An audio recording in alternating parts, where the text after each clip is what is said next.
မိမိစိတ်ထဲမှာမကောင်းတဲ့စိတ်ယုံမာတွေမဖြစ်အောင်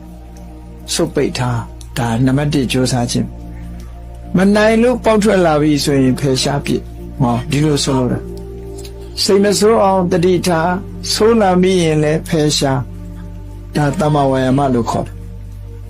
လောဘမဖြစ်သေးရင်မဖြစ်အောင်တတိထားမယ်မတော်တဆတတိလက်လွတ်ဖြစ်သွားလို့ရှိရင်လည်းမြန်မြန်ဖယ်ရှားပြစ်ဖို့ကြိုးစားမယ်ကိုယ်တဏ္ဍာမှာမဖြစ်ဘူးသေးတဲ့ကုသိုလ်တွေဖြစ်လာအောင်လုပ်တယ်ဖြစ်လာပြီးလို့ရှိရင်လည်းတိုးပွားလာအောင်လုပ်တယ်ဆိုပါစို့ဒီနေ့တစ်ခါမှမေတ္တာမပို့ဘူးဆိုလို့ရှိရင်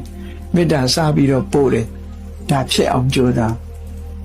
အဲ့ဒီဒီနေ့တစ်ခါကနေပြီးတော့2ခါဖြစ်အောင်လုပ်မယ်3ခါဖြစ်အောင်လုပ်မယ်10ခါဖြစ်အောင်လုပ်မယ်ခါတရာဖြစ်အောင်လုပ်လာမယ်တိုးပွားအောင်လုပ်ဒီလိုဆိုလိုတာနော်အကုသိုလ်နဲ့ပတ်သက်ပြီးတော့ဆုတ်ပိတ်ခြင်းဖယ်ရှားခြင်း